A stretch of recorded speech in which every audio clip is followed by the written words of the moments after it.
یہ واقعہ تقریباً 950 قبل مسیح کا ہے، جب دنیا میں بادشاہتیں ابھر رہی تھی۔ یہ وہ دور تھا جب بنی اسرائیل کی سلطنت اپنے عروج پر تھی، اور حضرت داؤد علیہ السلام کے بعد ان کے بیٹے حضرت سلیمان علیہ السلام کو نہ صرف نبوت بلکہ دنیا کی سب سے مضبوط اور حیرت انگیز حکومت عطا ہوئی۔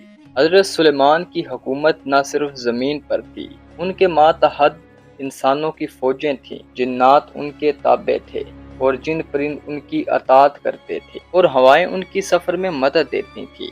یہی نہیں، ان کے دربار میں روز اللہ کا ذکر ہوتا، عدل بولا جاتا، انصاف بانٹا جاتا اور کائنات کے راز کھلتے۔ ایک دن حضرت سلیمان اپنے لشکر کا معائنہ کر رہے تھے۔ فوجیں ترتیب میں تھیں، انسان، جن، پرند سب حاضر، لیکن ایک خاص پرندہ ہدہد غائب تھا۔ حضرت سلیمان نے فرمایا، مجھے ہدہد نظر نہیں آ رہا، اگر وہ بغیر اجازت گیا ہے تو اسے سخت سزا دوں گا۔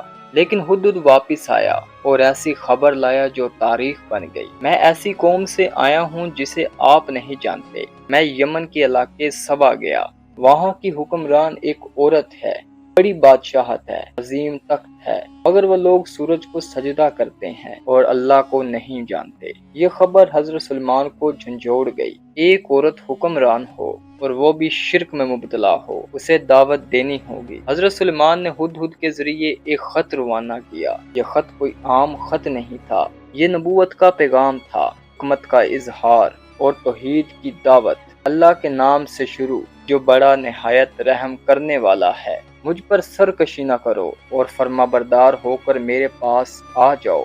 ہدہد نے یہ خط لے جا کر ملکہ بلقیس کے محل میں پھینکا۔ ملکہ نے خط اٹھایا، پڑھا اور حیران رہ گئی۔ بلقیس کے درباریوں کو بلایا، اہل دربار، مجھے ایک معزز خط بھیجا گیا ہے۔ یہ خط سلیمان کی طرف سے ہے اور وہ اللہ کے نام سے شروع ہوتا ہے۔ سورج کو پوجا کرنے والی عورت پہلی بار اللہ کا نام لے کر خط سن کر کانپ اٹھی۔ بادشاہ جب قوم پر چڑھائی کرتے ہیں تو تباہی پھیلاتے ہیں، مجھے اس شخص کے بارے میں تحقیق کرنی ہے۔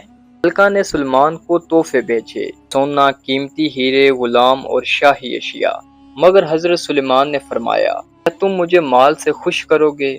اللہ نے مجھے وہ سب کچھ دیا ہے جو تمہارے خزانے سے کہیں بہتر ہے، تم اپنے تحفے واپس لے جاؤ۔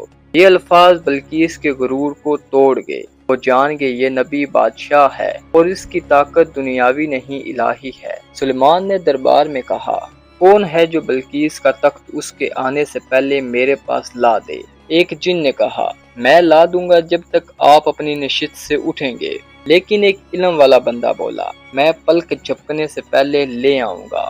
اور پلک جھپکتے ہی بلقیس کا عظیم تخت سلیمان کے دربار میں موجود تھا۔ جب بلقیس آئی، سلیمان نے اس کا تخت دکھایا، تھوڑا سا بدل کر، اور پوچھا، کیا یہ تیرا تخت ہے؟ بلقیس نے کہا، یہ وہی ہے۔ پھر اسے شیشے کے فرش پر محل میں لایا گیا۔ اس نے سمجھا نیچے پانی ہے اور اپنی چادر اٹھائی۔ سلیمان نے فرمایا، یہ پانی نہیں، شیشہ ہے۔ بلقیس نے کہا، میں اللہ پر ایمان لاتی ہوں جو سلیمان کا رب ہے، اور میں اپنے نفس پر ظلم کرنے والوں میں سے تھی۔ اللہ چاہے تو ہدہد بھی ہدایت کا ذریعہ بن سکتا ہے۔ اللہ کے نبی صرف بادشاہ نہیں، حکمت، علم اور دعوت کا سرچشمہ ہوتے ہیں۔ عورت، اقتدار، غرور سب اللہ کے سامنے جھک جاتے ہیں۔ جو اللہ کے نبی کی سچائی پہچان لے، ہدایت اس کے قدم چوم